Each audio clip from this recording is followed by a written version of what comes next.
Hello everyone, Alistair Gold here. Oof, that is how you do it. That's how you do a Tottenham away day. Settle in, we're going to have some fun with this one. This is going to be great fun to talk about. That's Postecoglou football. That's how it's meant to be done. Spurs are absolutely magnificent from start to finish. Don't buy into this whole thing about how awful United were. They were bad. Spurs made them bad as well. We're going to talk about all of that. We're going to talk about the ins and outs of this brilliant game. It's what we've been hoping for. We needed 3 victories in a row. I said it in previous videos that there's always but it's against Karabag. It's against Brentford. It's a Coventry, a Championship team. Can they go to Old Trafford and do it in front of the crowd on the big stage? Yes, they could. They absolutely smashed it. They really did. And what I loved about it, I was sat in the press conference waiting for Postecoglou to come in. He was in first. When he came in, obviously, I asked him, I think, 3 questions. A couple of usual Tottenham guys asked some questions. But what I loved was even the local Manchester reporters, the pack that follow Man United everywhere, they knew there's no point in asking about the Bruno Fernandes red card. There just wasn't. Because normally in these kind of big matches, these moments like that, like a red card be overanalyzed as a key turning point, all this sort of stuff. I think just everyone knew. It was like a little footnote. It was just a footnote at the bottom of this game. Spurs pummeled Man United. They absolutely pummeled them. It was a mismatch from the first minute until the very final whistle. Even before the Fernandes moment, up to that, I think it was 42nd minute, Spurs had 60% of possession, 28 touches in the United box, and had 12 shots at goal. They were absolutely slaughtering them. They really were. And everyone inside the ground knew it. You could tell the United fans were just like, it's like shell-shocked. And the Spurs fans were so loud in the corner, they could just see them to my right from the press box. Honestly, the way Spurs played, Erik ten Hag's men, it could have had 12 of them out there. Wouldn't have made a single difference to the way that Spurs were playing. They were just chasing shadows. Spurs were cutting through them at will. It was lovely. Just the patterns of play, the movement, just full of just kind of clever play, confidence, everything that you want to see. It was just oozing. It was oozing. Sorry to use a slightly unpleasant word, but it was. Just confidence was oozing from the team all over the place. It was messy. It was messy for Man U. It really was. Great away day. Everything about Manchester was kind of as you'd normally expect it. I love Manchester, but it's a very wet place. It always seems to rain every single time I go there, even when it's in months where you kind of think, maybe not today. No, it's raining. And you kind of go into the Old Trafford, you look around and, yeah, it's an old stadium, but it's got that grand feel to it. So many massive matches have been played there. And there's this little sense of trepidation because a little bit like the Emirates, it hasn't always been the happiest of hunting ground. Of course, Stamford Bridge the same as well. There's been the odd little moment, obviously the big win under Mourinho was one. I feel like I remember 1 or 2 where Gareth Bale came up trumps. Was there one where Lennon and Bale both scored? Could be getting that wrong. Definitely Bale scored, I remember that. But yeah, and on the whole, though, not really a place of happy memories. But yeah, Theatre of Dreams, they call it. Spurs caused Ten Hag and his men nightmares. Honestly, last night, I bet they were just like tossing and turning, unable to get to sleep, just thinking about, Maddison to Kulusevski, he's passing to Bentancur, no, Johnson's got down there, Van der Ven's running from the back now as well. They were probably just playing it over and over in their minds because Spurs just tore them apart. What a difference 12 days later. It's mad. This is football. This is what it's all about. This is why, we just can't.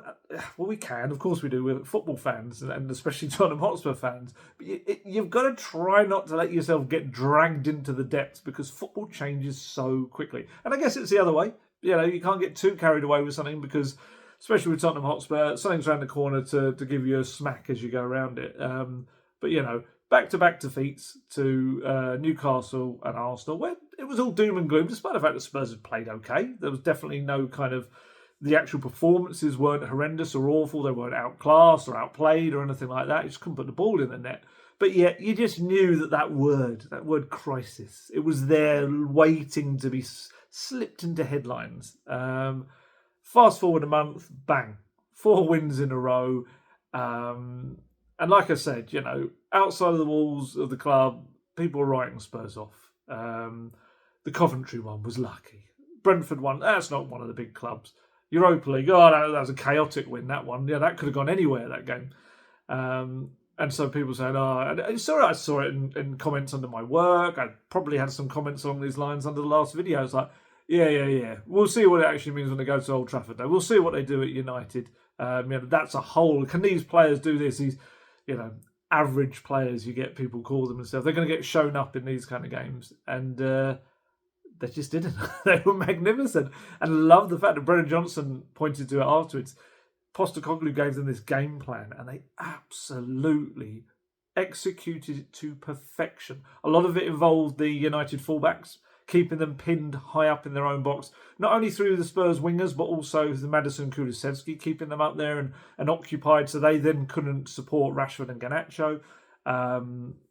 It was terrific. And this is the thing that I always find frustrating, is that I think Postecoglou football, people just see it as this really simple thing. Get ball attack. Everyone run! It's like, that's not what it's about. There are so many layers to it. And we've seen in different games where he changes one aspect to that. It's very different. It might be there's a false 9. It might be that, I think it was in Brentford, wasn't it, when we saw that the fullbacks didn't invert, or certainly Udogie didn't invert. And little things like that. It's little tweaks and changes that he does actually make. It's not like he just ignores the opposition. Funnily enough, it was Pochettino who used to say he didn't concentrate too much on the opposition. For him, it was more about what his team would do. And I don't think Postecoglou is entirely like that. I think he's probably 80% that, but I do think there's a 20% of it where he analyses, and I'm sure Pochettino was really like that. I think it was just words. But against United, there was a clear game plan, and they absolutely pulled it off perfectly. I mean, 3 minutes in, Mickey van der Ven intercepts Marcus Rashford's very heavy touch, runs down the left, and just looks ahead of him and is like, all right, lads, if you're going to let me run, you know what I can do. And he's like, it's just like a freight train going through that gap, and he just kept going and going and going. And as Guesty said earlier when we were recording the podcast, and he's absolutely spot on, the ball across was phenomenal. It was perfect. It was the only ball across that 6-yard box that was going to dissect the goalkeeper and the defenders and find Brennan Johnson at back post. Brennan Johnson was grinning as the ball was coming across because he's like, I cannot miss this. This is going. I don't know why I can speak like that. It's like, I'm going to put this in the goal. Fourth, a goal in his 4th consecutive match. No, sorry. Scored in 4 consecutive matches. That's the way I'm trying to say it. I'm so used to saying Brennan Johnson scores now. I've got to keep up with how many he scored. I think he said in one of his, I think it was his Sky interview maybe afterwards, he hasn't scored in 4 consecutive games probably since he was a kid at like grassroots level. Look, like I said at the top of this, there's going to be, because United are one of the biggest teams in the world, there's going to be, every focus is going to be on United. It's one of these classic things, isn't it? And you see it often when another team beats one of the big boys. It's all about, oh no, it's awful at that club. What's happening? Why has it all gone wrong there? Why did they do this? Why did they do that? Sometimes you just want people to say, because the other side were brilliant. And that's what Tottenham were. They really were. United were poor, but they were made to look atrocious because of how Spurs played. Spurs didn't let them pause or take a breath. They smothered them, suffocated them so high up the pitch. For me, this was the closest example we've seen of Postecoglou football thus far. This breathless, relentless football. All led by Dominic Solanke at the top. He was so good in leading the line. It wasn't even like United could get out of their own half. Spurs wasn't they were camped in their half. Spurs were camped around the United box. United couldn't find a pass to get away from the press. They kept getting that you could just see every time they tried something, it would go to a Spurs player. It felt like there were about 15 white shirts around them, and the crowd would pick up on it. They were getting nervy and edgy and angry and frustrated at their team. And the United players were losing confidence in every passing moment. And more times the ball would just be hoofed or knocked into another Spurs player. They just couldn't do it. And in all, Spurs had 24 shots on United's goal. United defenders blocked another 7, so that's 31 technically in total shots Spurs attempted. They sent 10 on target, 61% at the possession. And like I say, they already had loads of possession before the United lost Fernandes. And they had overall 621 passes to United's 377.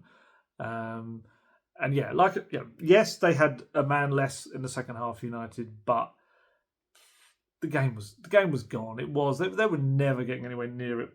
I know we all have this panicky thing because we're Tottenham fans. That's what we do. That what they're going to do? They're going to miss loads of chances. They're going to let United back into it. I didn't really feel like that yesterday. I just felt like Spurs had utter domination and control in the game.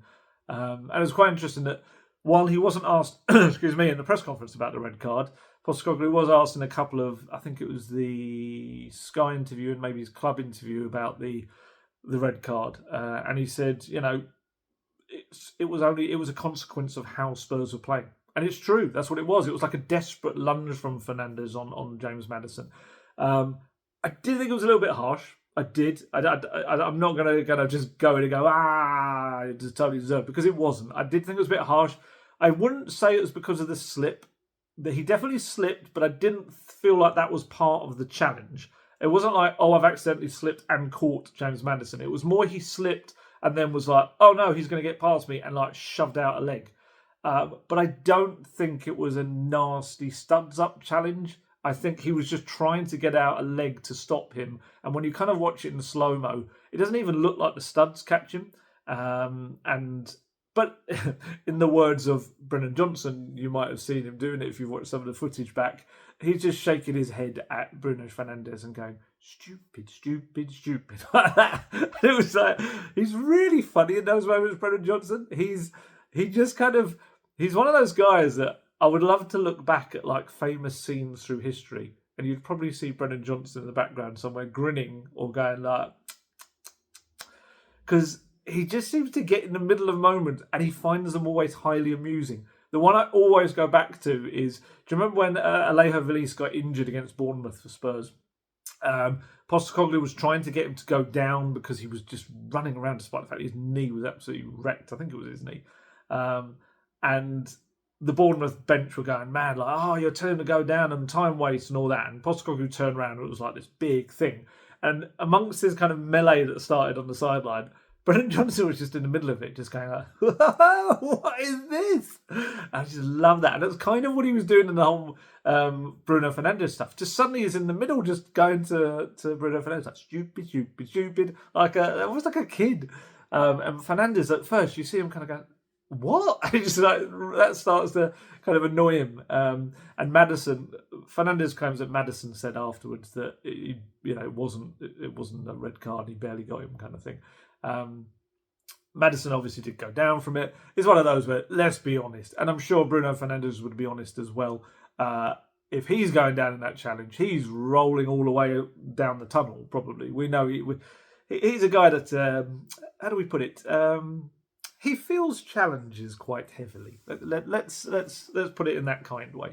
But yeah, it was one of those where, if anything, maybe, I don't know, because I don't think it really affected the way United were going to play. United's whole game plan really is based on very fast, quick counterattacks. And I think even with 10 men, that was always going to be the way. Yes, there's another person not there to pull the strings, or one fewer person there to pull the strings. But I kind of felt like in the second half, they probably actually were better in some aspects going forward in the second half with 10 men than they had been with 11 men. And it's always going to be the case. You're going to get a little spell even against 10 men because you're in Old Trafford and the crowd get behind them and little moments like that. But it just didn't affect it. It's testament to Spurs' performance for me that 3-0 scoreline at Old Trafford actually looked quite a meagre scoreline.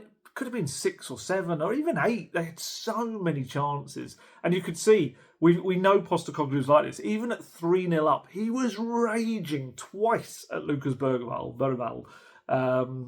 there was a couple of moments. One was, it was both in the final 10 minutes. One, bearing in mind, Bergval, I'm trying to get that pronouncing just right. So, because some people don't like it to sound like that, they want it to sound like Bergval. And if you say it quick enough, you can kind of make it like Bergval. In that final 10 minutes, he's the Swede, the young Swede, has just curled in a cross, a corner that has led to the goal. His first impact, Pat Matasar, his first impact as well, and Solanke sliding it in. So he's like, probably really like, yeah, I've made an impact at Old Trafford. What a huge game. What a moment. And then he goes through, he's got Mikey Moore off to his left, but instead he takes a shot from too far out. There's no need to take it that far. And he just probably heard this Australian voice just absolutely going at him on the sideline. And I think that made him, the next time Spurs got a break, Bergval's there, he's going through, and he's like, he's got two clear players free on the right, Spurs players, and he looks to his left and he's like, oh, it's Mikey Moore, I've got to pass to him. And he passes to him, thinking it's probably the right thing because that's what Postecoglou was shouting at him to do last time. And actually it was the wrong thing because he had two clear guys on the other side, and his pass ends up getting intercepted. And again, Postecoglou, you could see him right in front of us in the press box, going absolutely ballistic at him. Just hearing him shouting Lucas so loud. But that's the Postecoglou way. He wants his team to just keep on going. One of his mantras is, we never stop. And he didn't want them to show mercy to this battered and beleaguered Man United side. He wanted them to just put them out of their misery. And yeah, of course, they already had, technically. Kulusevski's lovely little flicked goal past Onana. From Johnson's deflected cross, and then that corner kind of completely... I think the second goal really killed it anyway, but the third one was the icing on the cake, and we almost had a little cherry on top of it with a Mikey Moore curling effort. It was so close. I had this little moment in the press box when, as Mikey cut inside and curls it, we've seen him do that so many times. The academy did it for the England youth sides a fair few times as well. It's interesting, Postecoglou's been using him on the right a lot, and this is the first time we kind of got to see him on the left in a little while. And he came on, did that, and a lot of I was sat amongst maybe the Manchester press mainly, and they were all, you could see him looking down their team sheets going, Mikey Moore, like that. And I kind of turned to them all and went, turned 17 last month, and they were like, whoa, and you could see them like kind of changing what they're writing slightly. Because that would have been amazing. That would have been so brilliant for him. And I mean, the whole experience for him is already very cool.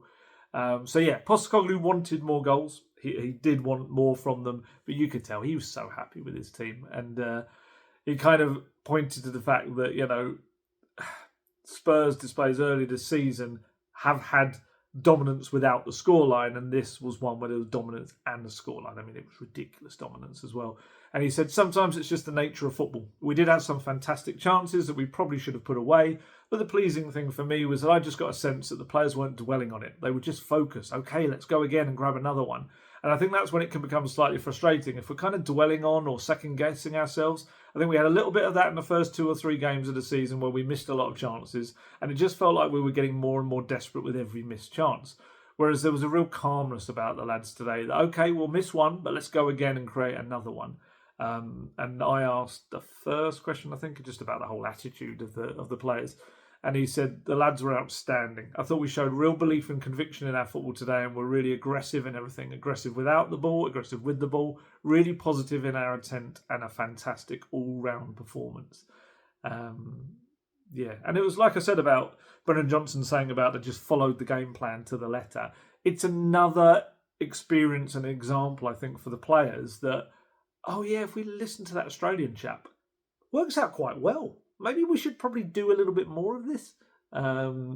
Just yeah, it was. It was such a great kind of, I think, just a win to shut a lot of people up, and that's both in and around Spurs as well. There's been a lot of noise. There's been a lot of negativity.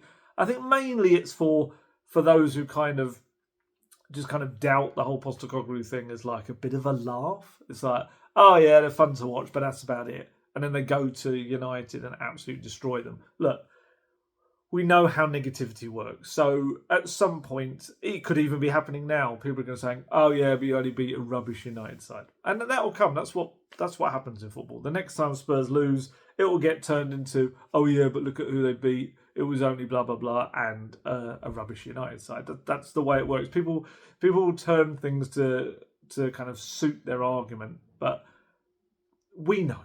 We know, those of us who made the trek up to Manchester and back, and those of you who watched the game from afar, from across the world, everything, you watched it and you loved it. Admit it, you loved it. I loved it. For me, as a journalist, that was one of those games where it's an absolute pleasure and a privilege to do the job I do. That was, sometimes it feels like a trek and a trudge to go and do these things.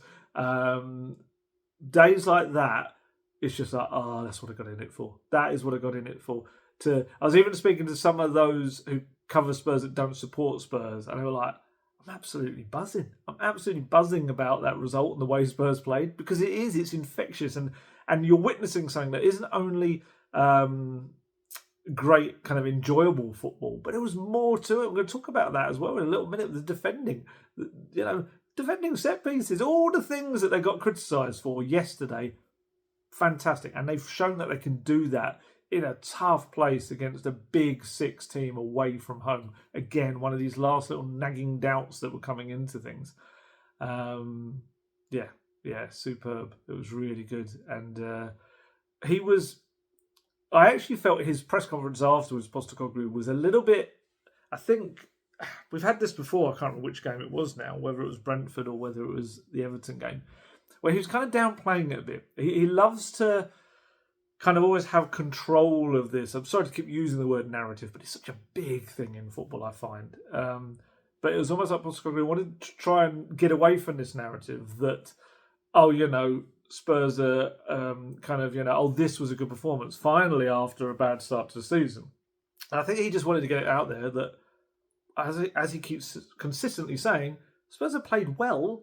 They just haven't put the ball in the net. They've dominated most of their games, really, but they just haven't put the ball in the net enough. So this game was purely an extension of that. Would have just been clinical, as they should be. But I just felt the whole tone of the press conference was a little bit like, oh yeah? There was an expression to something else like, oh yeah? That was it, really. It was a Van der Ven question that I asked as well that got one of those kind of answers.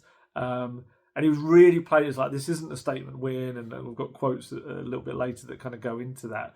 But it was. I mean, yes, it was a victory away against a big six side, but it was more than that for me. It was stylish, it was suffocating. It was just a serious signal of intent from Spurs and Postecoglou, and it was setting the bar for what this Spurs side can do against anyone they please. If they can play like this in a tough atmosphere like that, they can do it. I mean, we've seen them last season, even with Emerson Royal and Ben Davies as centre-backs, go to the Etihad and score 3 goals. They can do it. And just stuff like this just builds and builds that confidence in themselves, which maybe started to ebb away a little bit after those kind of the back-to-back Premier League defeats in particular, because they just kind of felt like something's not quite right, it's not quite clicking. And yeah, days like that just kind of show you that's what it's meant to be like. It's fun, isn't it? It's great fun. Honestly, I'm 23 minutes into this video and I'm really enjoying reliving it. You can hopefully see and sense the kind of excitement I got from the whole thing, and the journey back, which I dread the long train journeys back when I'm typing up about a defeat, and you're just like, I don't even want to write about this. I just want to go home. But the flip side is a night like yesterday, I'm like, hey, la, la, la, la. It's like great fun. I'm really enjoying myself writing about it. My talking points were like massive after the game, like 5,000 words or so, just because there was so much I wanted to kind of get into them and discuss and everything. And it's just the same with this. So let's start with Mickey Van der Ven, because that run. Do you remember when Mickey Van der Ven signed last summer? And it didn't really. It was barely caused a ripple, didn't it, in the transfer world? I think there was some kind of feelings. We've said this before among some Spurs fans that felt, oh, it's the cheap version, a cheap alternative to Tap Sober. That was one. And even when he played his first game, you might remember the former Swindon Town Director of Football, as I know him, Tim Sherwood, labelling Van de Ven as, and I'm going to use these quotes here exactly, wooden and slow on the turn, were the two words he used to describe this young Dutchman making his debut against Brentford. I remember my thoughts at the time about those quotes, and of course my thoughts a year on, more than a year on, haven't changed one bit. Mickey van de Ven is one of the best centre-backs in Premier League. He's one of the best centre-backs in Europe. And he's 23 years old. And he's going to get better and better and better, which should terrify attackers. They should be absolutely... Yeah, I was going to use a bad word. They should be, terrified. Let's stick with terrified. Because he's just got so much about his game. There are bits that he can improve, positionally sometimes, anticipation sometimes, his heading. Definitely for a big guy, his heading needs to be better. But my goodness, he's got just the most incredible foundations of being a central defender. His anticipation can still improve, but his reading of the game already is very good. But there's still probably more it can go. But, you know, just the way he tracks back, and of course his pace. But there's so much more to him. He's one of those guys that, you know, when he was playing football kind of in the schoolyard with the other kids, he would play in any position and he would excel. He was one of those that could just happen to end up being a centre-back, but you could have put him in midfield. I mean, the way he did that run, it was just he can move at pace with the ball. You know, he's not just... Often you'll get a lot of fast people who... I mean, probably Adama Traore is a good example. Adama Traore is about pace, and it's like, whoa, and then you put the ball at his feet, and the ball goes doing, and it could end up anywhere sometimes. With Mickey van de Ven, it's like glued to his foot while it's like the Flash. It's like he's holding the ball, it's velcroed to his foot. It's incredible. And he kind of, the whole idea of United's breakaways and counters and their speed was just ran aground on the Mickey van de Ven rocks, as it were. It just absolutely killed that, because every time they managed to get out of the press, which was brilliant in itself from Spurs, they get behind it, and there's Mickey van de Ven going, hello, lads. I don't know why he suddenly became Cockney, but he was just there with a grin on his face, waiting to sweep up whatever they tried to do. You know, there was one moment when Alejandro Garnacho is no slouch himself either, raced away down the right-hand side, and you kind of thought, okay, he's got away. I think it might have been after Udogie had started to feel a bit of pain in his quad. And it looked like he was going to get away, he was going to get towards the box. And it was a little bit like, you can imagine, you know, when you see anything like Superman movie or Superman TV series, when a criminal's about to commit a crime, and suddenly you just see this swoosh of blue and red, and there suddenly is Superman in front of them going, nah. And that's exactly what Mickey van de Ven did. He just appeared from nowhere and absolutely swept the ball out of play for a throw-in. And Garnacho just thought, what the hell was that? And I guess it would have been a crime, because it would have been criminal if United got anything out of that game. They didn't even deserve a goal. Spurs absolutely obliterated them on the pitch. And yeah, you know, the run for the goal was brilliant, like I said. It reminded me a little bit of the run against Everton. It had a slight vibes about that, more to the left than central. Maybe that one was. I'm trying to remember now.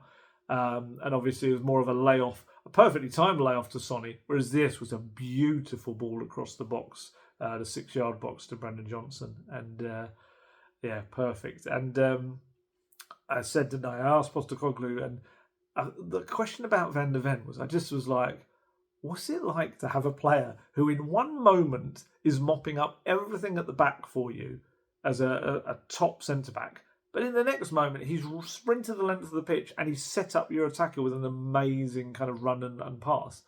And he just kind of went, he's an outstanding player. And then he kind of mumbled slightly with a bit of a grin. He went, yeah, I think we've brought some decent footballers to the club. And that was it. And I was like, okay, we're not going to wax lyrical about Van de Ven, which I guess he's done before. I think he just kind of wanted to make that point, like, yeah, maybe I know what I'm doing. And that has been a big thing. And we're going to talk about other players that, mainly Vicario, Solanke, Johnson. These are players that Postecoglou has said, essentially in the Little Britain style, I want that one. And he has very clearly wanted that player.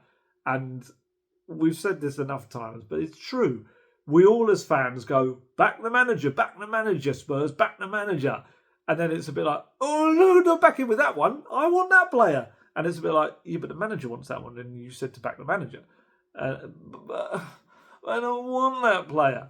And maybe the manager knows what he wants because he knows how his system works. And we're seeing this now, the fruits of being able to pick the players that he wants. And Van der Ven is another example of that, of his pace. And is there a better fitting centre-back for the Postecoglou system? I don't think you can probably find one on planet Earth that is as well-fitting as Mickey van der Ven. He's just brilliant. And like I said earlier, clean sheet for Spurs. Kept a clean sheet. Defended set pieces superbly. There's a few big players in the United side as well.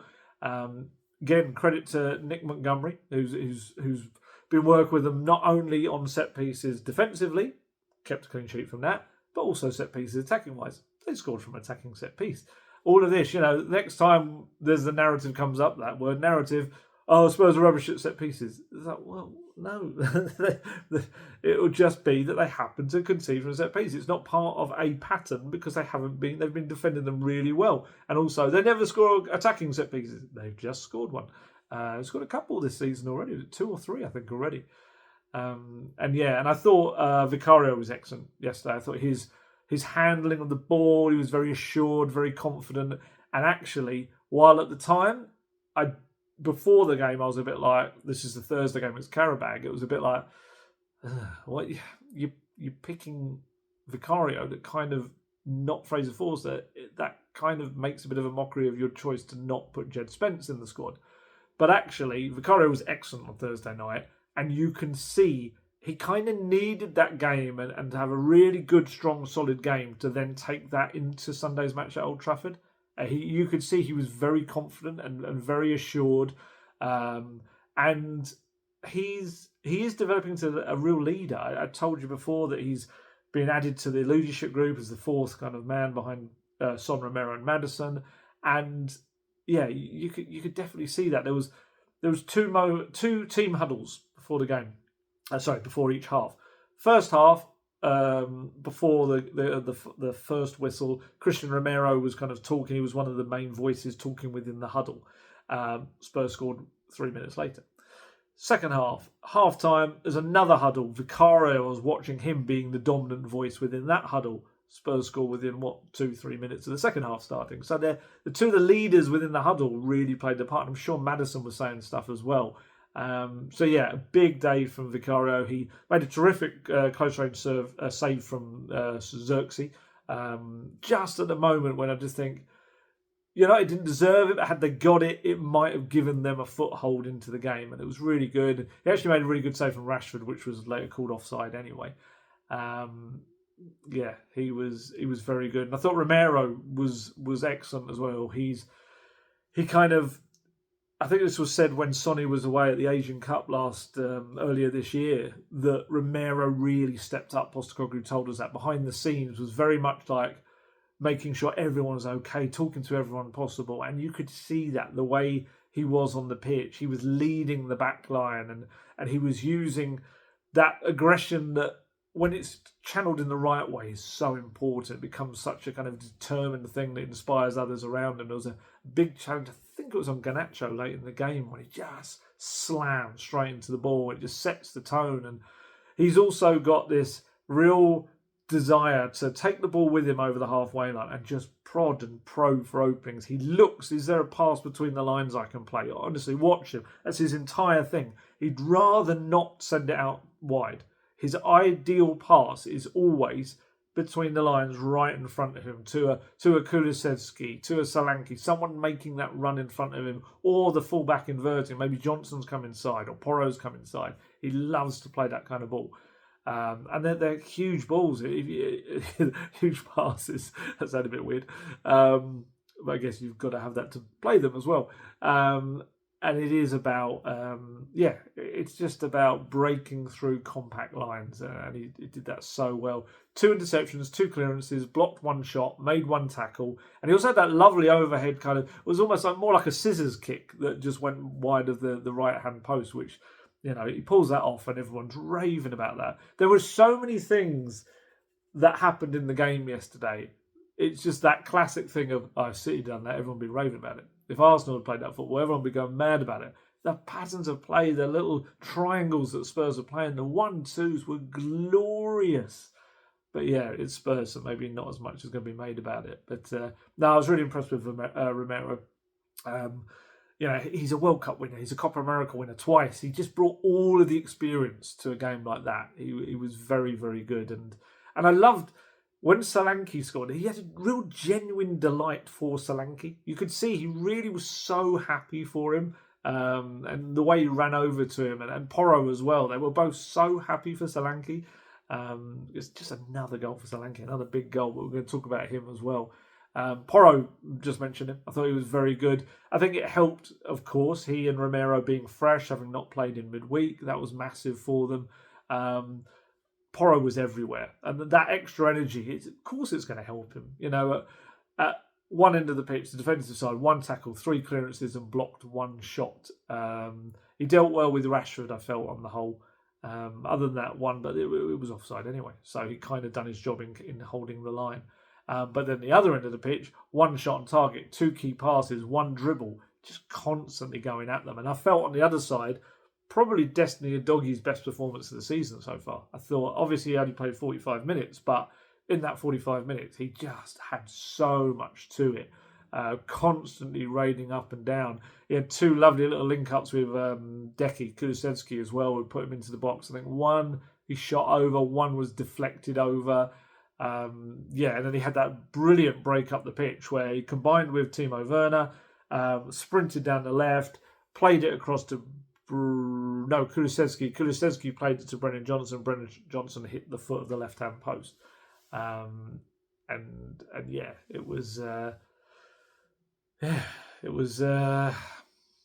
really good performance from him as well. But you could see in that moment from that break that he kind of ended up having to sit down and something wasn't quite right. Although we had this funny little, I don't know if it was just miscommunication among the staff, but the coaching staff were getting Jed Spence ready. Jed Spence had done a little warm-up, and he was there, ready on the touchline, kind of fully, had shirt, had his training top off and everything, and his shirt on. He was ready to come on. And Udogie was being brought over by the physio to the touchline, and kind of Postecoglou just looked behind him and was like, what? Like, why have you got Spence ready? Have we even know that Udogie's coming off?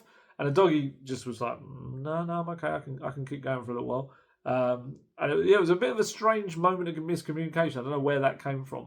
Udogie kept going. It was during that period, I think, Vicario made that really good save from Xerxes while they were down to 10 men. Udogie kept contributing. He didn't look too restricted for me. There were a couple of times when maybe he didn't sprint back quite as much as he normally would have done. I asked Postecoglou about him after the game, and he said, yeah, he was okay. I mean, he felt something in his quad, but he obviously finished the half. But we just thought at half-time, there's no point. We've got to be careful about how much we push our players. Obviously, Destiny had to come on pretty early on Thursday night, which wasn't the plan. And I would say Mickey probably played more than we wanted him to. So with those kind of things, we've just got to be really careful. And Jed did really well when he came on, so I thought it was just wise to take him off, but we'll see how it goes. They're going to want to be wary about Udogie, especially with quadriceps. You might remember that was what he had his surgery on in April that kept him out till August, so a long time. I don't know whether it's the same kind of leg, same muscles, anything like that, but obviously they're not going to want to aggravate that in any way. He actually posted on Instagram late last night, coming back to London with 3 points, sure, I'll be okay. So fingers crossed on that because he was superb.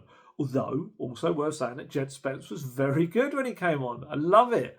I love the Spence redemption story, the Red Jed redemption. It's really cool. He did really well in both halves, I felt, of the pitch. Linked up well with Timo Werner and James Maddison. We could go on and on about leaving him out of the Europa League squad. I get the what an experienced backup goalkeeper. but also you've taken out such an important, versatile member of your defence, and it is causing problems. It's going to cause problems on Thursday. We're going to talk about that as well. Yeah. But I can't keep going on about it because it's done. It's a decision that's made. And I think even if I asked Postecoglou, is it a little bit of you regret not putting Jed Spence into your squad?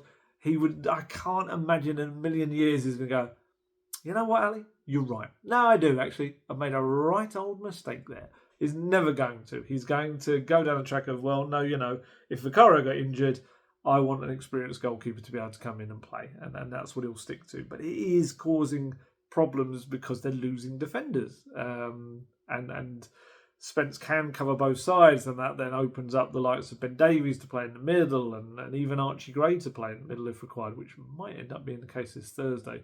But yeah, no, I thought he was very good, and on a big stage against tough opposition, really good attackers, he played well. Jed Spence. It's just great for his confidence because it's all part of this kind of making sure that he's aware that it's not you, it's me kind of thing when it comes to the Europa League squad.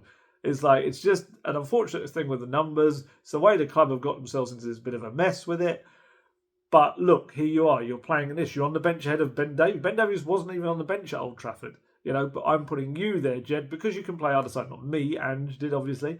And you're going to come on. You're going to play the entire second half because I trust you at Old Trafford against Man United. And so, thankfully, I don't think it's going to be this big thing because I think he's going to still get a lot of game time. I think there's going to be some, I think I said this before, where I think Porro's going to have to play in Europe. I think Jed Spence is going to have to play the Premier League games. And potentially the same with Udogie as well. But yeah, hey, Spurs have got 75 goalkeepers in the Europa League squad. That's the main thing. But yeah, the defence, look, back-to-back clean sheets for them. That's great. We could argue perhaps about some near misses with Karabag, but they fully deserved it against United. And it was. I was really impressed with the defence yesterday. But let's talk about the midfield. Let's move up that pitch a little bit. Oh, the midfield trio. The midfield trio was so good. They were so fun to watch. But also so much more to them than just fun, because on paper you look at Kulusevski, Bentancur and Maddison, and I think a lot of people kind of just looking at that on paper think, that's a bit lightweight. Wouldn't put that. Well, they're going to get destroyed if you put them into a big game at Old Trafford. No. And it's mainly about their work rate. The distance those three players cover is just incredible. Their work off the ball is amazing. I thought all three were magnificent yesterday. Bentancur, he was brilliant at Old Trafford last season. That was kind of one of those games which maybe belied slightly his status in trying to get his sharpness back, trying to come back from, was it 10, 11 months out? I can't remember how much it was now. Cruciate ligament injury, then an ankle problem as well. This, for me, I think Bentancur is just frustrating because we know what potentially probably is coming in terms of a ban. But he's finding his groove. He is absolutely wedged into that groove right now. On yesterday, he was calmness personified.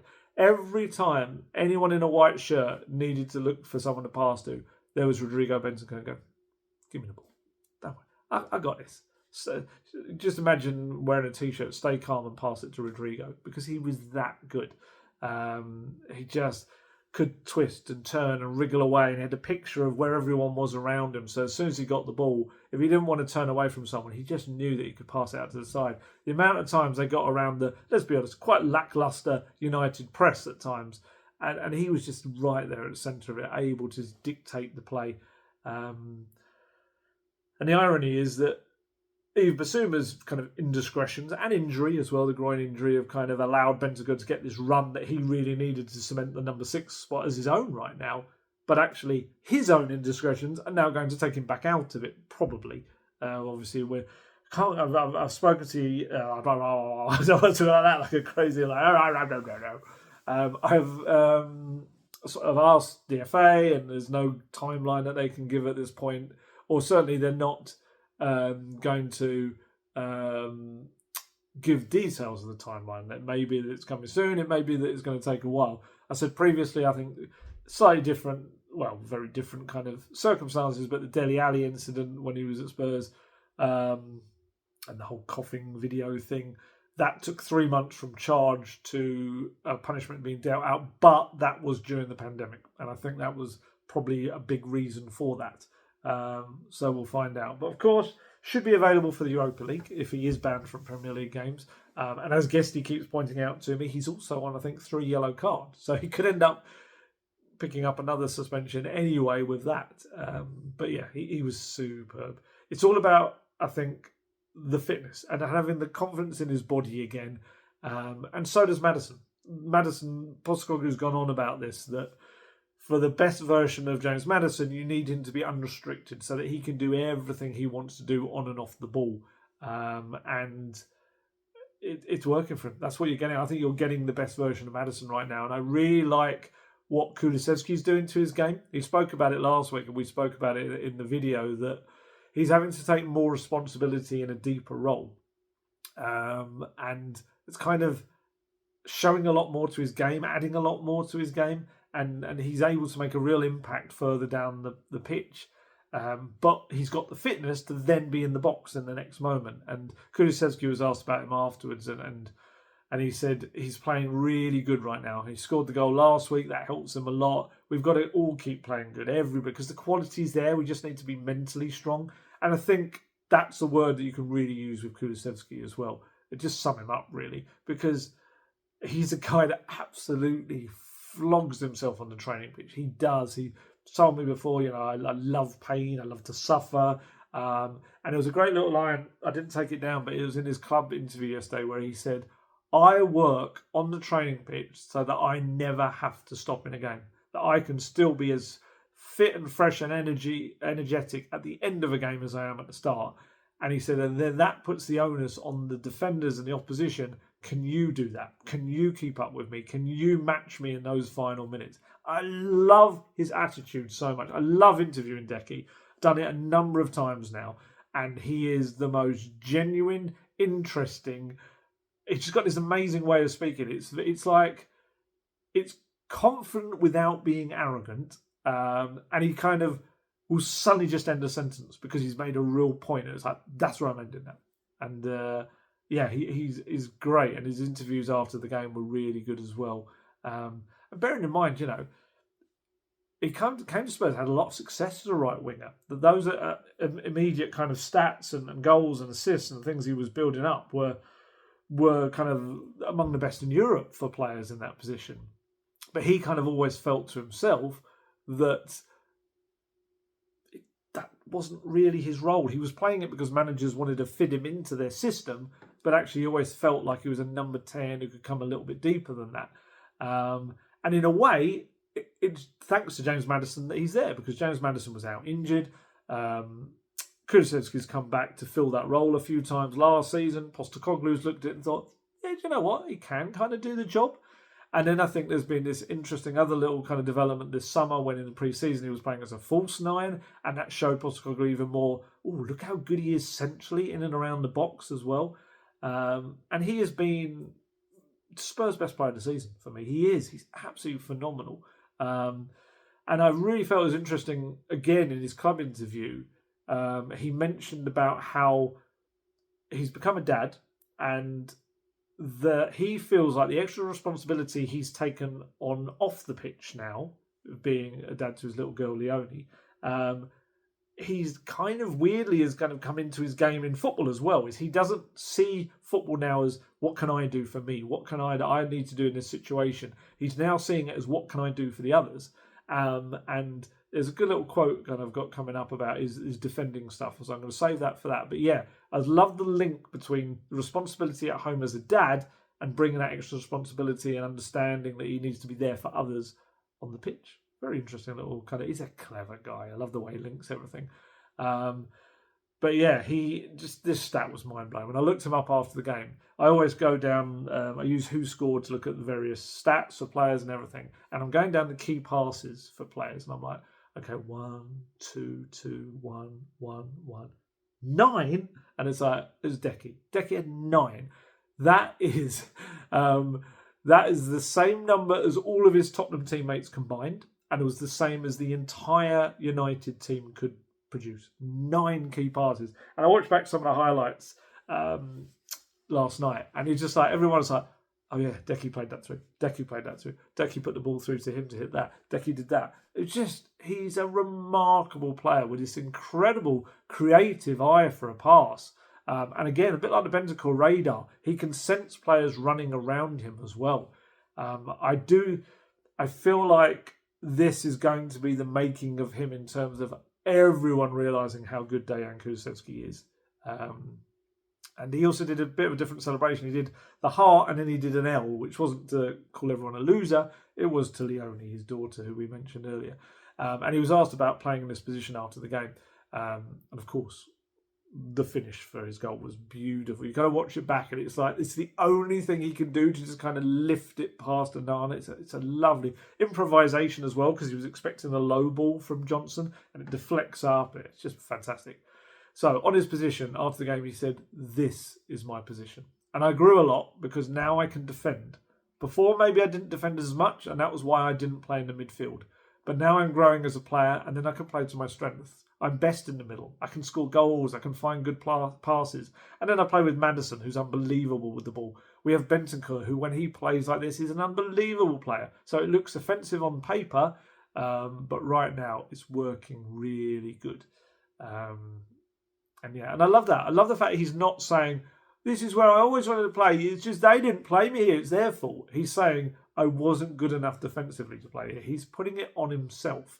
And that is what he's about. It's all about work. And I love the fact that this midfield trio, there's the relationships within it. So you've got Bentancur and Kulusevski who know each other so well. You know, they spent years in Turin together before coming together, joining Spurs together. But then you've also got Maddison and Kulusevski who are really growing as a pairing, because last year, for much of it, either Maddison was out while Kulusevski was playing, or they were on other sides of the pitch. They were on opposite kind of flanks, as it were. So they weren't really kind of passing to each other too much, other than balls spread across the pitch. Whereas now they've been brought closer together. Maddison just knows it. If I pass the ball to Kulusevski and keep running, that ball's going to be back at my feet.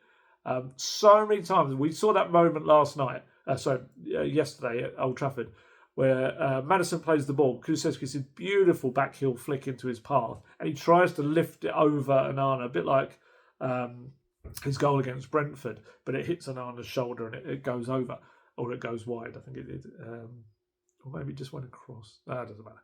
But anyway, how many times did we see that link up in pre-season? We saw so many of those little clever back heels from Kulusevski. And they're both such clever players. And when you put two clever players together who are very creative, that's the kind of fireworks you're going to produce. You're going to produce beautiful moments like that. And there can be a really potent mix.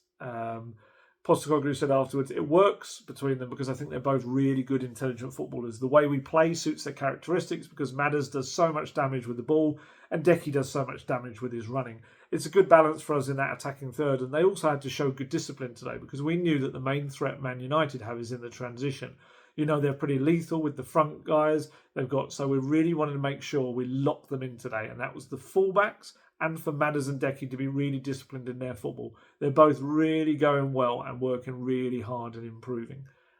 So this is it. You know, you can't really now look at that midfield trio and go, ooh, bit attacking, bit offensive, bit lightweight. No, I wouldn't use that against that midfield because they've been used against Arsenal. They've been used at Old Trafford against Man U, and they've absolutely been the better midfield in both of those games. So, yeah, call it weak at your peril, I would say. Let's keep moving up the pitch. The attack. Postecoglou has long said, hasn't he, that the attack was the area that had the most room for growth, and that was what he wanted more from that part of the team. 12 days, 11 goals. I think they've been listening. I think they've figured it out, and it was put to him after the game. I think it was Dan asked a question, Dan Kilpatrick. I think he asked him, do you feel like the team in that final third, or the final third element of the team, is now turned that corner? We're now starting to see them realise that growth that you wanted from them. And he injected a little bit of sarcasm into the start of the answer. He said, yeah, definitely. I mean, it helps that obviously Dom's overcome his crisis of confidence for 180 minutes. I think someone pointed out there's a great Jimmy Greaves quote where he said something, I can't remember exactly, so I'm going to mess up. I'm not going to try and quote it because it was wrong. It would be wrong. But to paraphrase, it was along the lines of, I was really worried for those 30 minutes or so when I didn't score, something like that. And it was very much brought back, kind of evoked memories of that. And he said, to overcome this crisis of confidence for 180 minutes, and now he's back to some sort of fitness, and he's leading the line really well. And there's Brennan as well. But just in general, I think the team, it felt as I kept saying, I thought we played really well against Newcastle. We played well against Arsenal, but we just missed chances, and it felt like there was a desperation about us trying to get another one. Whereas, probably the last 3 games this week, we've just had a real calmness about us. And I think it's helped that we've got a focal point in Dom, and he's just a real presence, and he attracts attention. He kind of takes attention away from other players, and it just works really well in our unit. Look, I've said it before. Postecoglou is absolutely right to pour scorn on the ridiculously premature writing off of Dominic Solanke. How many times can we say it? Pre-season injury. Then he had the ankle injury against Leicester. And bear in mind, it's a player that didn't miss a Premier League game last season when he was available.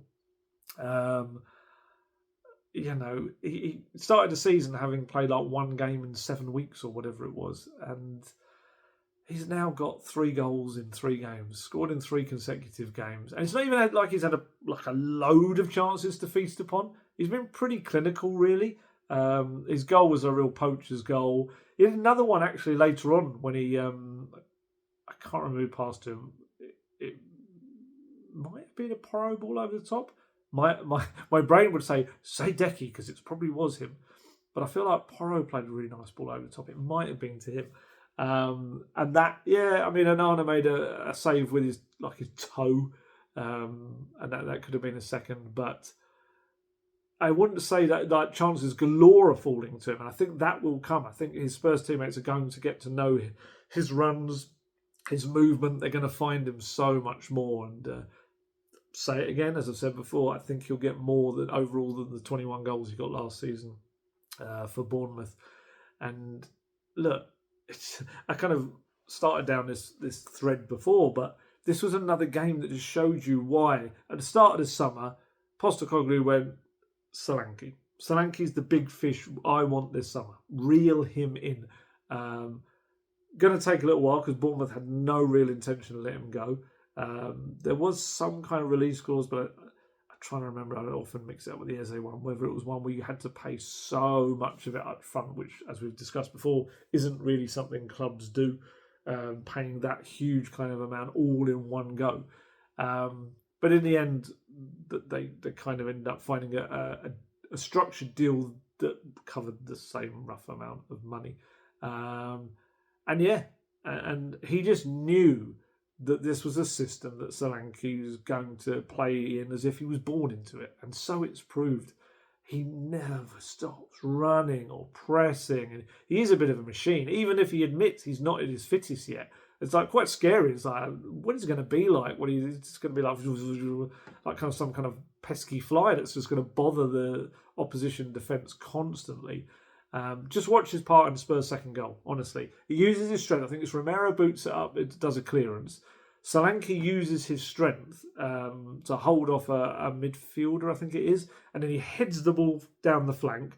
Johnson takes it on his knee really well, sprints down the pitch, knocks it inside, it deflects up, and Kulusevski touches it over Onana.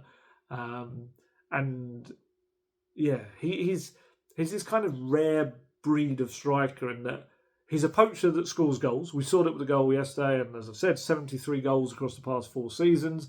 But he's also a very unselfish player, a selfless kind of striker that he's often looking to the other players and what he can do for them. And that's really been massively appreciated by the Spurs players. They've taken to him very quickly. Because bear in mind, he missed out on pre-season. He missed out on what is quite a crucial period for a new signing and kind of really getting to know your teammates. But he's come in and he's very popular. Just look, as I've said it before with Romero and Porro, but look at the celebrations around his goal.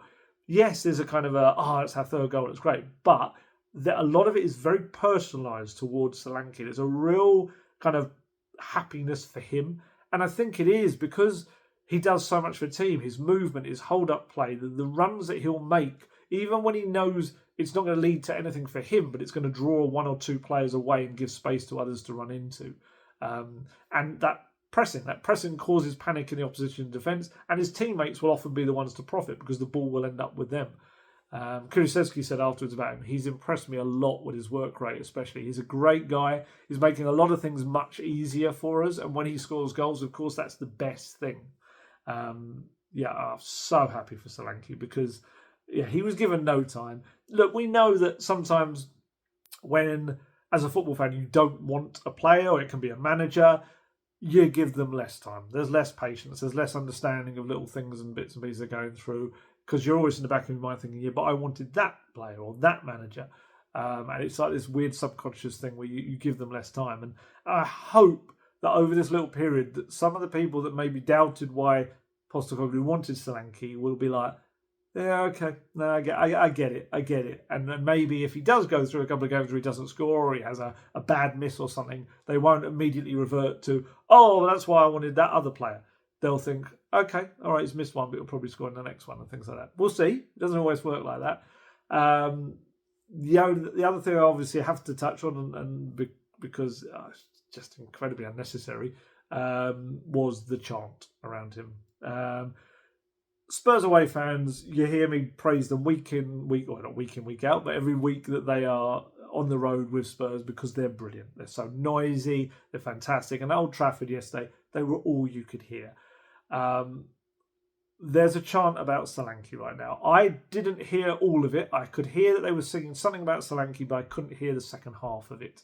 And it turns out that it included references to Mikel Arteta, the Arsenal boss, and there's a statement from the club that came out afterwards that this is just the first couple of lines of it, talking about abhorrent homophobic chanting from sections of our away support at Old Trafford today. This is simply unacceptable, hugely offensive, and no way to show support for the team. It's just so unnecessary. That's the thing for me. And I feel, obviously, for anyone that might be affected by it, of course I feel well, but I also kind of feel a bit sorry for Solanke because it's not a chant that's of really any use to him. It's almost like a chant that is about Arsenal. It's about Arteta. Oh yeah, we're kind of throwing Solanke at the start. He's not going to be proud of that. It's not going to be a chant that he's going to be really happy that it's sung about him. It's not one he's going to be wanted to be associated with. There are so many good chants. There's some very iffy ones as well. But I kind of feel sorry that he's going to come into this situation in this new club. He's doing well, and he's going to, presumably, it's going to be sung again at some point by someone. And it's kind of associated with him, and I just feel it's like a kind of there's so many clever chants. Like I say, this almost feels like one that, like, I don't know, like kids in a playground would say, thinking it was funny, and it's like, oh, it's just, yeah, it's not a good one. It's not a good one at all. It's so unnecessary, and it is offensive. And also the other issue with it is there's a change in the law, wasn't there, a couple of years back? So Spurs are working with United to identify people if there's people on camera and who is singing it. You can get it. It's against the law to do homophobic chanting. It's just what people maybe think is a good thing to do as part of a pack, as a part of a kind of a group mentality. It's not. It's just not right. It's not. And like I say, I hope someone comes up with a far better chant for Solanke because it can't be hard, to be honest. It's not a great one, but yeah, I mean, he's going to score a lot of goals for Spurs, so it'd be lovely to have a proper chant for him that is about him, not looking to everyone else or down the road at that lot. I've never been one for looking down the road at that lot. Never ever have. I just want to concentrate on Spurs, as you can tell, with my life and my work. That's kind of what it's all about. But anyway, on to nicer things. Well, I say kind of nicer things, kind of more about injuries. The key, I think, for Solanke now is kind of getting Richarlison back. I think it's really important that he gets the proper rest that he needs, because he kind of comes across to me as the kind of guy that is going to run himself into the ground for this team. He's going to want to give everything. He's going to end up picking up an injury through tiredness, pulling a muscle because he's exerting himself when he shouldn't. And to have Richarlison there to play in, maybe even if it's every other game, or to bring him on at the end of games, or start him in European games and things like that, and cup games. Or for, of course, Richarlison can try and claim the place himself as the main starting striker. But you just need him there, need him available. I know there was some images of him doing some running on grass, and hopefully that's the start of him on his way back. But yeah, I think it's quite important for Solanke for that to happen. I mean, it may well be that Will Lankshire's the man on Thursday to give him some breathing time and rest. It could be later in the game. It could well be that Solanke starts again. But he just... I kind of at this stage now where I worry slightly that Solanke makes this system work so well in the attack that you take him out of that. And Richarlison's a good swap in there.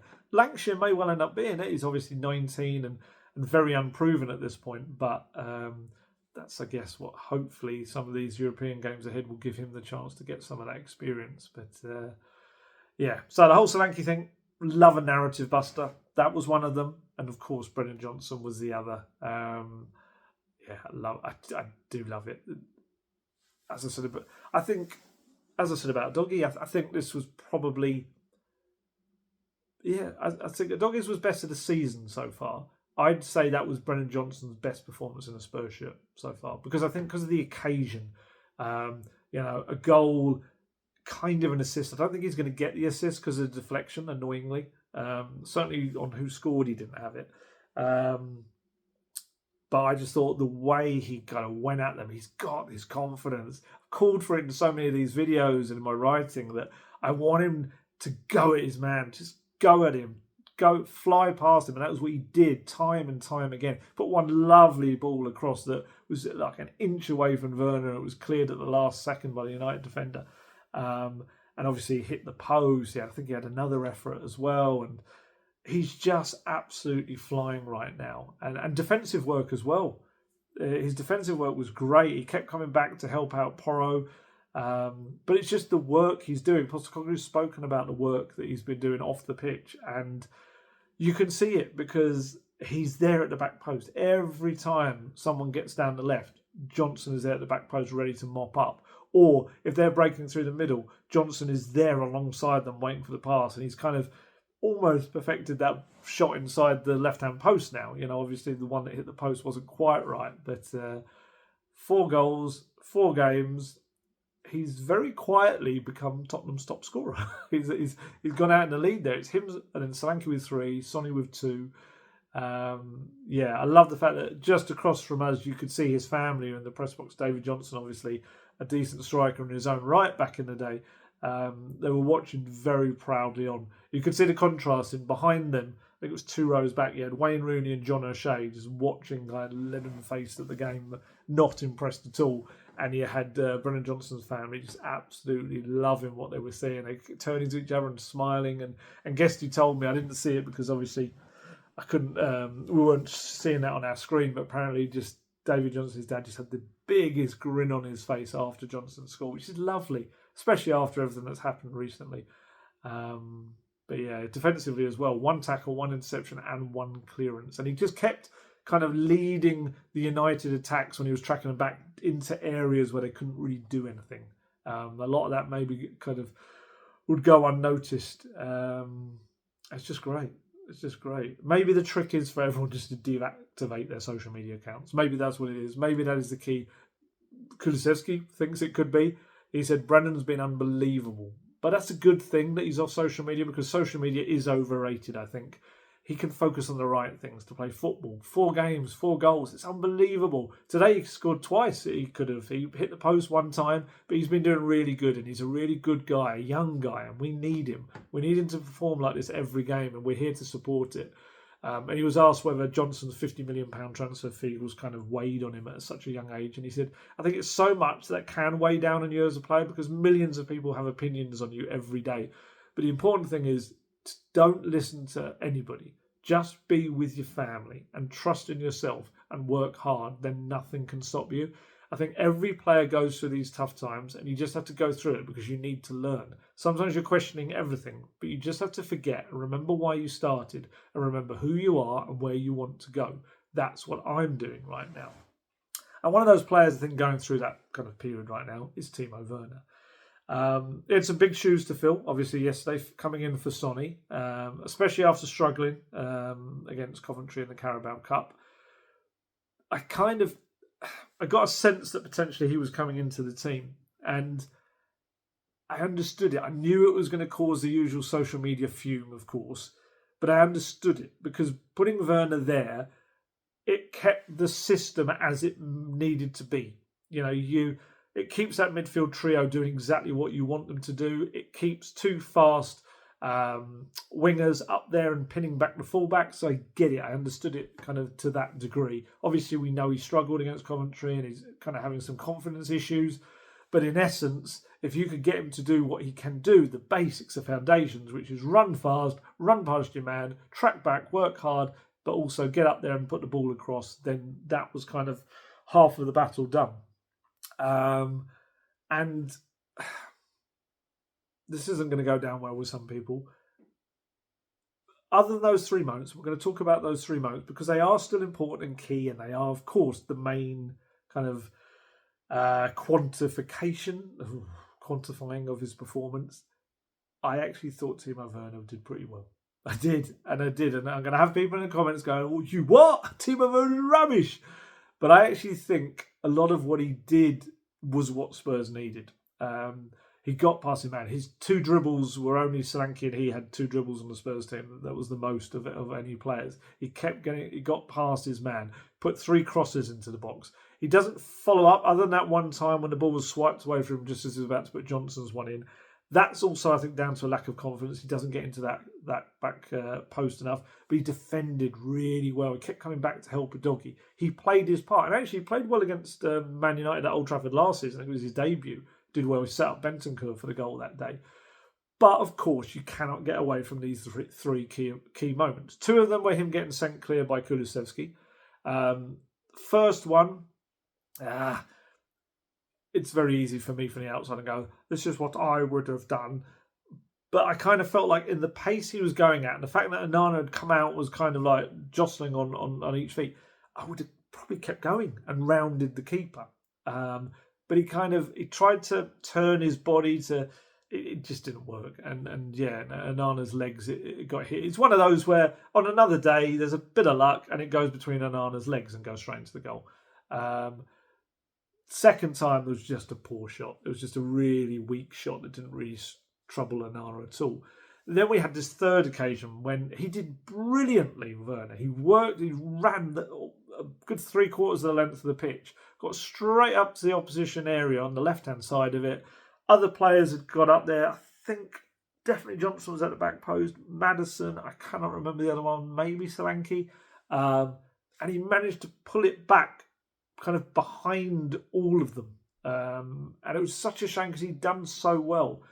And yes, of course, you don't have confidence in him going through. And that's the problem. I don't think neither does he. I don't think he does at all. I think in his mind, he has 100 million questions, something going around and doubting himself.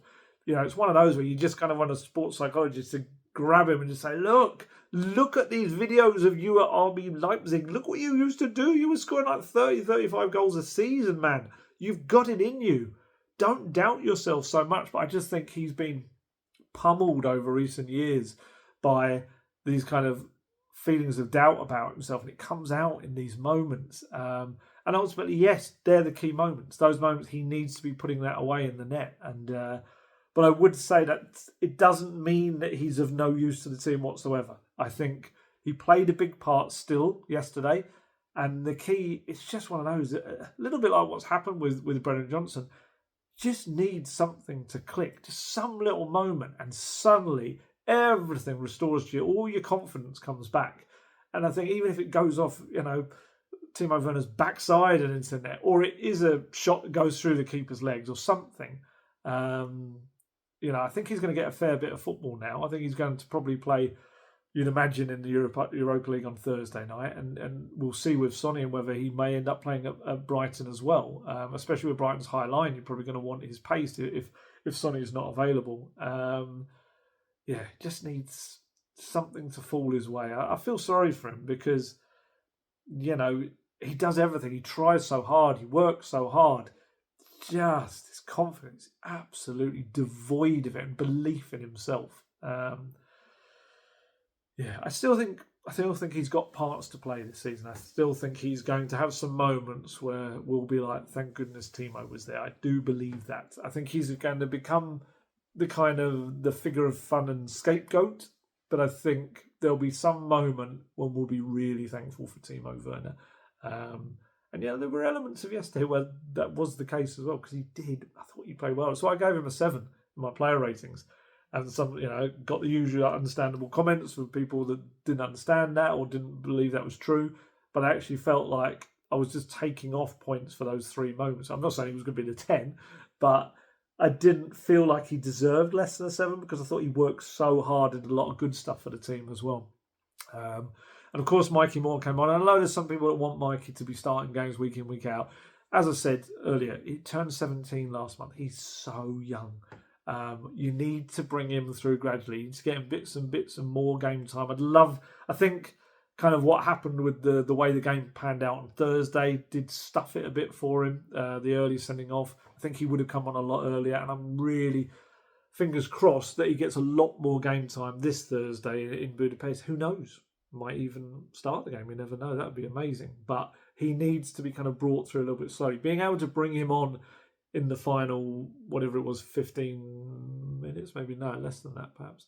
It was 15 minutes, because Bergwijn Sar to come on in that last 15 minutes and with a game at 3-0 and against 10 men. They're the kind of scenarios that are really good for him. And he had that lovely moment when he cut inside and curled it just wide. And all the subs made an impact. Bergwijn with the corner, Sar with a really good flicked on header as well. Even Dragusin got on just to kind of exercise a little bit of that last game being the sending off and all of that as well. But I would have loved Moore to score. It'd be brilliant.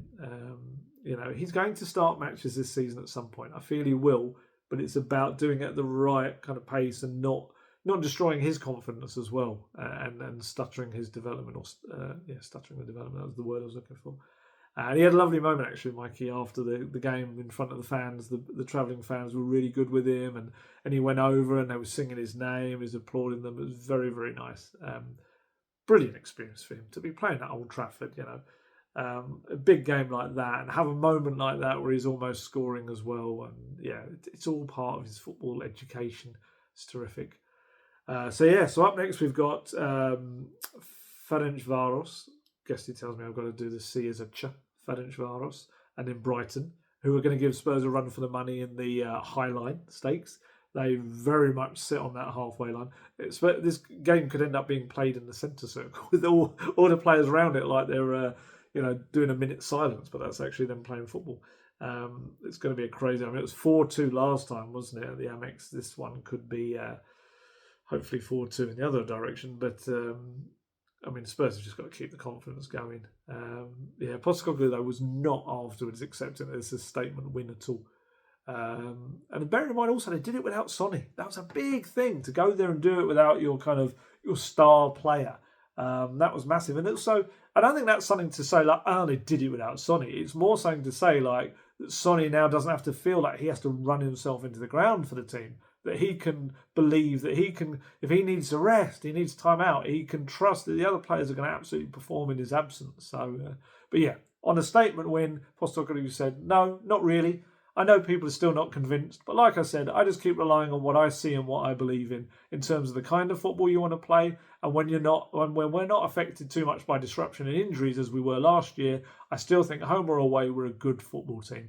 I've got no idea if that's a statement win, mate. I'm befuddled by the whole process. Befuddled, what a word.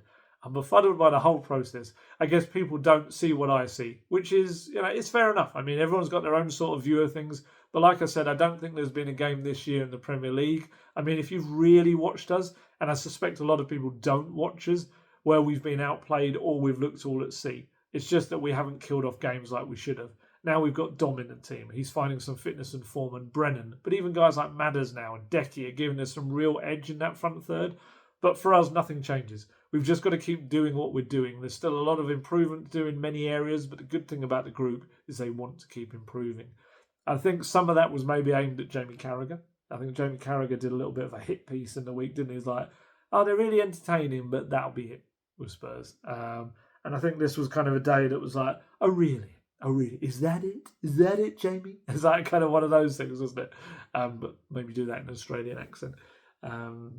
Yeah, I did feel like that was his whole press conference attitude was a little bit like, yeah, what's different? You just can't see what I see. And I like that. I like that element to it as well. And Kulusevski was very much like, this is the Tottenham Hotspur that now has to exist. He said, that's how we need to play. Our season started now. 4 wins in a row. The feeling's very good. A lot of happy players, and it's showing on the pitch. And he was asked about the games to come and finding more consistency like this. And he said, that's what champions do. Every day you have to perform and you have to win games. It's very important. So yeah, this was one of these games where, and the whole, like I said, the attitude of Postecoglou is that this should be the norm rather than a special occasion. But he'll know deep down inside that this was quite an important day, I think, within his reign. I think this would have shown a lot of the doubters, both externally and internally. And, talk about the fans, maybe even people inside the club, ones who maybe were doubting him that, oh, okay, they can go there and they can do that. So they can do that there, they can do that anywhere. Why not? Spurs demolished Man U in their own backyard. They absolutely destroyed them. And it did send a message to the rest of the Premier League. The rest of the Premier League are not going to take on Spurs now and think that they're kind of soft or weak or easy to score against. United, in those, let's even just take the first 42 minutes, they were never getting anywhere near scoring against Spurs. They weren't. It's been said before, Matters made a really kind of good thing where he said, it looks sometimes like we're open, but most of the time there's a player running back able to cut it out or it's offside. You just hasn't realised yet because the flag hasn't gone up. I do feel like about Spurs and they're now scoring the goals that their dominance deserves, which I love as well. There's no fear. After a performance like this, there's going to be no fear, and that's the Postecoglou way. And I do think the way Postecoglou's Tottenham plays, it's quite unnerving, I think, for a lot of pundits and people like that, because it doesn't fit into this neat little box that they've got for how football should be played.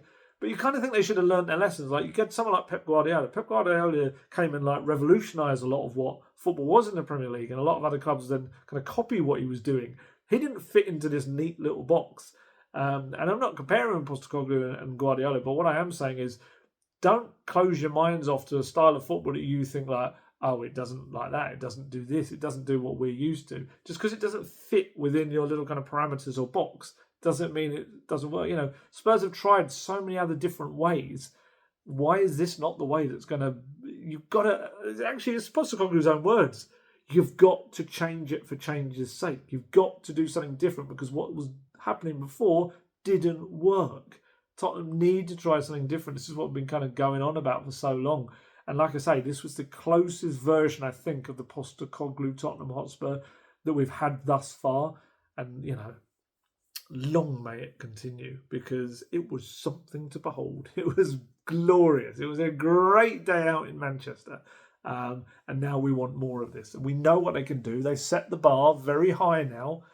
Bring that against other teams. Make it a consistent thing.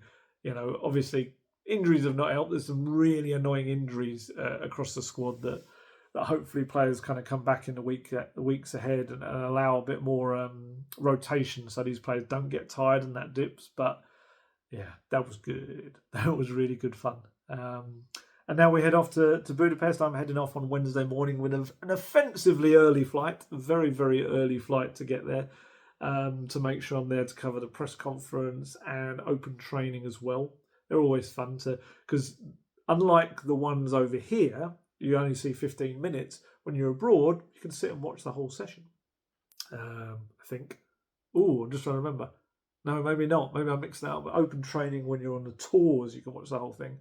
Maybe you still only get 15, 20 minutes away. We'll see. Just keep an eye on my Twitter account. I'll be putting out loads of bits and pieces from the training. But yeah, and then the game on Thursday. I've never been to Budapest. Very much looking forward to it. People saying lots of very good things about it. I think it's supposed to be quite wet this week. I don't think it's going to be shown off in all its glory. But no, it'd be very cool. And of course, if you're out there heading over as part of the fans heading over for a good European away trip, just say hello if you see me. Always enjoy that. Always enjoy and have a little chat. And yeah, hopefully the good times can keep on going and these victories can keep on rolling in because, that was good. You can see I'm still buzzing from it. I love it. Love days like that. They're the days when it's even better to be a Spurs fan as well. I do a very good job, I think, if I don't say so myself, of remaining objective and kind of trying to see things from all different sides. But yeah, when you have days like that, you're just like, yeah, that was cool. That was very cool. So yeah, plenty more of those this season, please, and we'll have a very special season ahead. Right, time to head off. Next one of these. I tried to do one maybe on a Friday night, but it might be a bit late because I get in late back from Hungary. If not, it'll end up being Saturday morning. But and then we go again on a Sunday. They keep coming thick and fast, but I wouldn't want it any other way because then we've got the dreaded international break again. And the trouble with Spurs playing well is some of these players might end up getting called up for international duty, like Madison Solanke maybe. Is almost like personally for them, it'd be great. Selfishly, don't go, please don't go and get injured and tired. But yeah, there we go. Right, on that strange note, time to head off. As always, stay healthy, stay safe, look after yourselves. I shall catch you later. Bye.